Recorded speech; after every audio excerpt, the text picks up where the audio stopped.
Hello everyone, welcome back. It's been a little bit, but yet again we were going to talk about the system I am working on. The last video I kind of showed off a bit of the prototype character sheet. And what we have here is the character sheet we are currently using for our playtesting of this system. It was prettied up by my friend after the base sets we had, but we're going to go over a little bit more in detail some of the things, how they work on here, and soon we'll come out with videos on more specific things and how to make characters in this system. It is still similar to D&D, as you were saying, and as you can still see, some things still stayed from the previous sheet. So like we have, the stats are all the same. Some of the skills are a little different. We got athletics, combat, intimidation, strength, stress, determined, dexterity, grapple, persuasion, health, medicine, nature, perception, sleight of hand, stealth, and wisdom, diplomacy, history, intelligence, magic, and vehicle, acrobatics, animal handling, investigation, luck, religion, and then charisma, charm, corruption, deception, and performance. All those skills fall under the same stats we had before. That hasn't changed. Weapons have changed a little bit, so you're going to have your weapon. It'll have its attack bonus. Still works very similar to D&D, but every single weapon has its unique traits, which can do minor unique things. Like a weapon with the devastating trait will reduce the stamina of the target by 1 on a hit. A good chunk of the firearms in the system have that trait. And we'll have our damage and dice types, but we can go ahead and scroll up. We can see the very top we got character name, your class and your level, your race, your background, which will give you 2 features, as you can see here. Player name, your alignment, which the alignment system's still being worked on. I'm trying to make it more expansive than D&D's. Your character size, which instead of being like small, medium, large, like in D&D has, it is just a number. So it's like 1, 2, 3, 4. That's the category which player sizes can be. 1, because there is a race that is extremely tiny. Proficiency bonus works the exact same as D&D. Like this is something I want to be that if you know D&D, you can quickly and easily pick this up. So let's go ahead and get into some of these things. So first you get your hit point maximum. That still is, your maximum hit points. You have your dodge, which works like your AC in terms of that is what people have to roll higher than in order to hit you when attacking you. Your defense reduces the damage from physical attacks that you take. Your movement, instead of being like feet, is just set in how many spaces you can move, so it can be arbitrary to what wants to be used for the combat, for how long each round you want to be, even though each round in this is intended to be 10 seconds for a round of combat. We'll get into the combat rules in a minute. You get current hit points, which is your current hit points. Your arcane dodge. This is a newer feature we've just started playing around with, and we do like it so far. So spellcaster, marshals and everyone else making, like attack rolls with anything will be using a d20 for their attacks. Spellcasters are a little different. When you're making an attack with a spell, you're instead going to be rolling a d12 and adding that bonus. Your arcane dodge is bound to being the character's dodge -5, unless you have something that says otherwise. So it's like there's going to be some feats, there'll be some spells you can cast that can increase your arcane dodge or decrease someone's arcane dodge. It's a whole little thing. Down here we have our stamina max, stamina current. All armor has a durability, so whenever your defense actually does reduce the damage from an attack, your armor will take durability damage. Here we have is one of the new things, drives. So previously on our previous character sheet, this was factors. Now they are called drives, in which you will have amount of maximum drive slots. Everyone starts off with 1. Humans can start off with 2. And whenever you level up, you can choose to get an additional maximum drive slot. You can expend your drive slots to use one of your 2 drives. In addition, you can regain these drive slots whenever you roll a natural 20, a natural 1, or in addition, there's some spells that can recover drive. If you reduce a creature to 0 hit points, you will recover a spent drive. So it does encourage you that there's some good chances that you will get your drive back. So it encourages you to want to use them. I'm also working on a system where enemies will actually gain a drive whenever the players use a drive, allowing them to do specific things if an enemy has a drive slot it can spend. In terms of the actual character sheet, most of this is fine. We have our passive skills down here for perception, persuasion, luck, charm, intelligence, and determine, which is going to be 10 plus the skill. Proficiencies and languages. I'm making the language list right now, but it's still pretty similar to like base D&D languages, with a few other ones to fit in for like the robots, the giants, and stuff like that. For where you can put your proficiencies and like tools or armor that you have. But this is the main page character sheet. There's only 2 pages. We have this page, and then we're going to have the spell page. So this is our spell page. And don't mind all this noise in the background. This is AI diffusion noise or whatever. Yeah, it's noise to defer from AI doing things and trying to copy things. But here we have our spell page. So magic is split into jurisdictions. Jurisdictions are kind of, imagine like schools, but our jurisdictions in this are like healer's jurisdiction, transformation, illusions, elemental, enchanting, blood jurisdiction. It's essentially there's different schools, and every single jurisdiction has its own gimmick whenever you cast a spell from said jurisdiction. Which is where you can put your chosen. So every spellcaster would choose their primary jurisdiction, and it will follow the rules of their jurisdiction whenever they cast a spell. Full casters would get access to, will have the option to choose between picking an arcane focus, which will give you a mana count to reduce on spending stamina on your spells, or they could choose to get things that increase their arcane dodge, make it so they can crit more often, essentially being like either a battle mage or a longevity mage with your mana instead of stamina. Here you can put down what stat you use for your magic, your spell save DC, your spell attack modifier. And now here we have secondary jurisdiction. This is something we have not tested yet, but I do want there to be this to be a thing, saying spells only go up to tier 5. Why is there not a 4 there? That was there earlier. I will fix that. Spells only go up to tier 5, which is about level 5 in D&D. Spells in level, which means at later levels they're not as good. But at level 5, you actually get access to your secondary jurisdiction and start unlocking these, which these are much more weird things and more powerful spells, but with more reducing gimmicks to possibly balance it out. It's still being worked on. I know I want there to be black magic and raw magic from my previous 2 casting systems I put in my previous book. Check that out if you haven't. We have videos on it on this channel.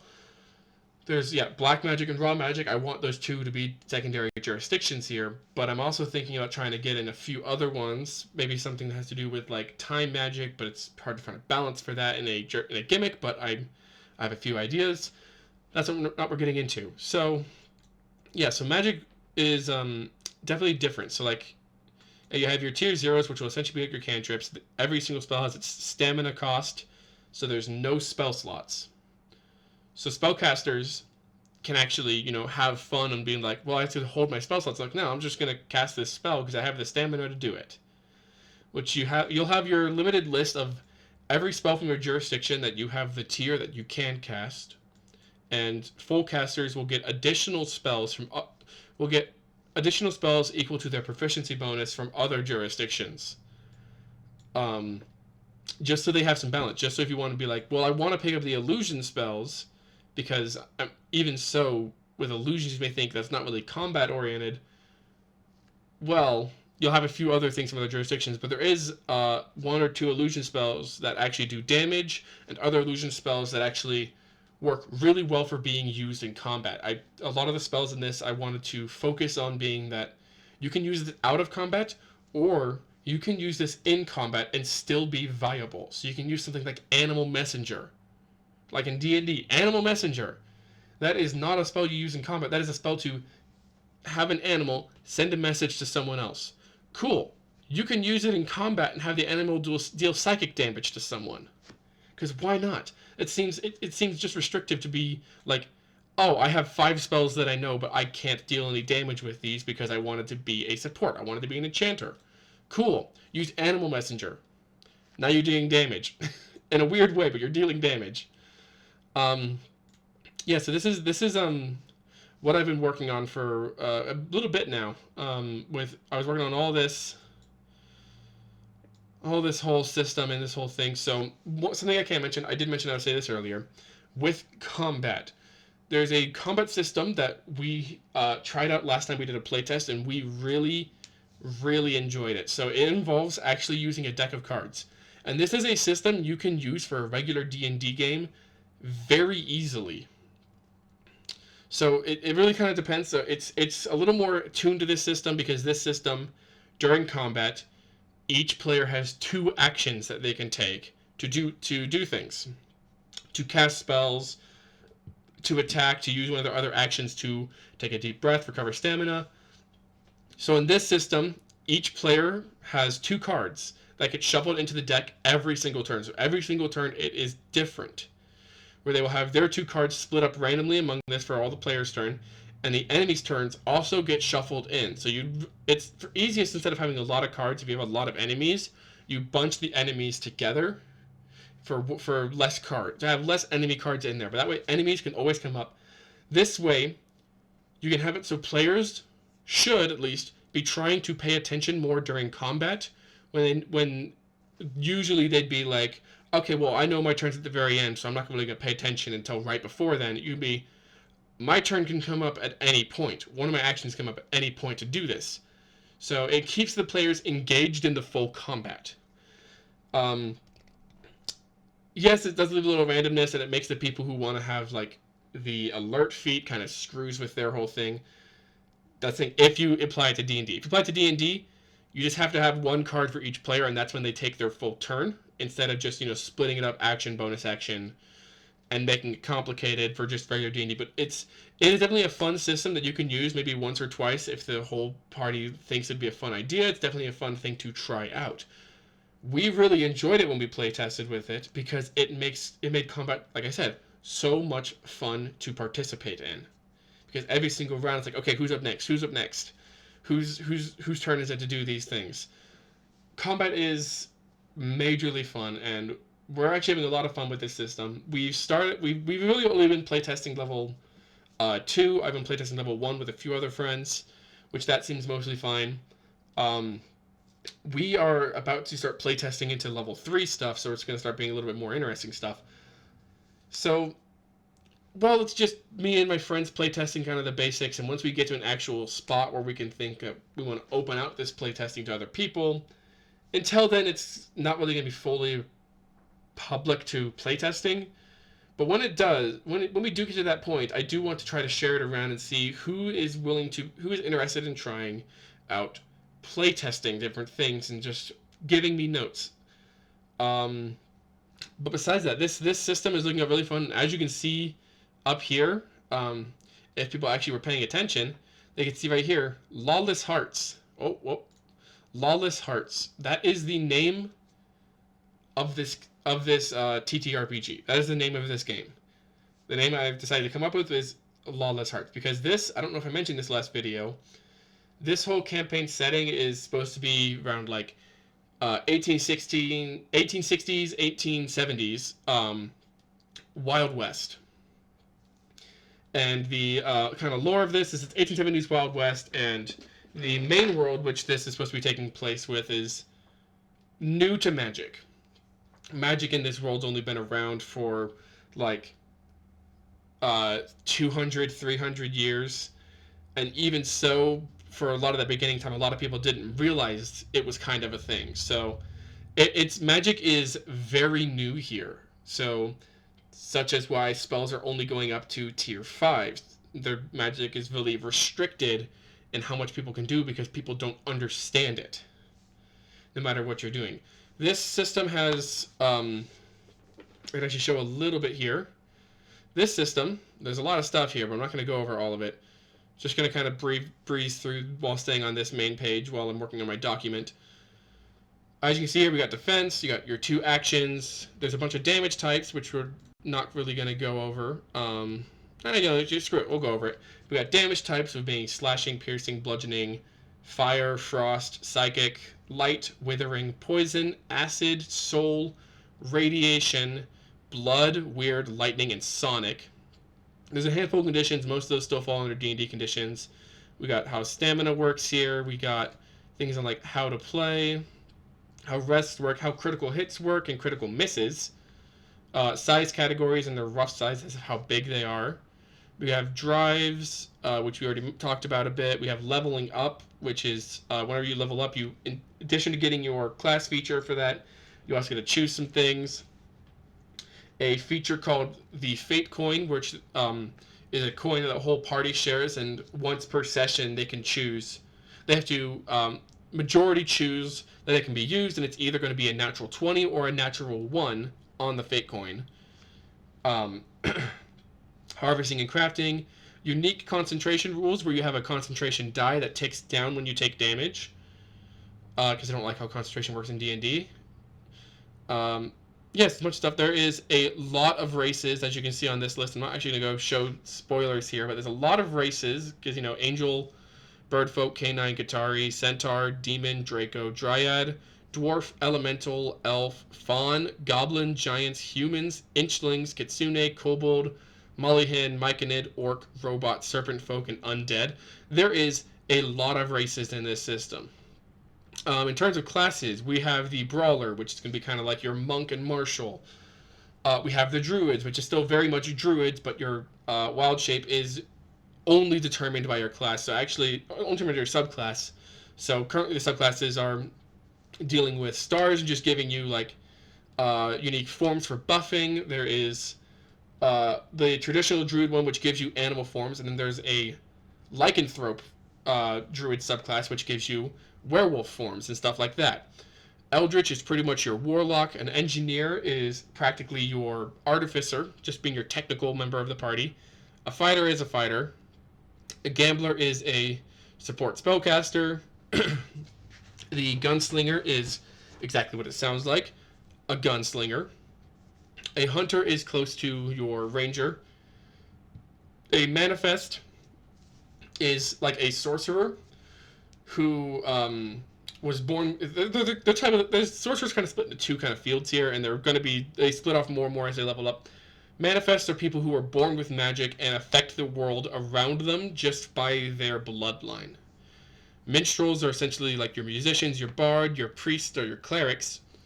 Rogue is a rogue. A weird is your other split half of like a warlock. Oh, not a warlock, like a sorcerer, where something happened to you that caused your body to change and it gives you access to magic. And there's your wizard, which is like your wizard normally. Your wrathful, which is like your barbarian. And then a zealot, which is like your paladin.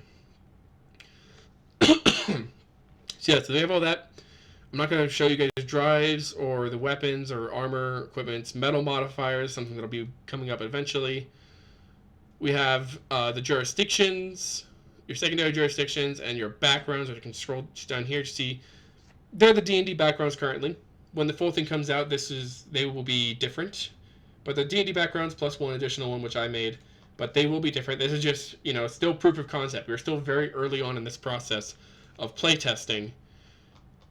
And this whole thing is 177 pages, and I've been doing this for like 6 months, on and off. I've not been doing it like super, like all the time, but I've been doing it kind of on and off. But yes,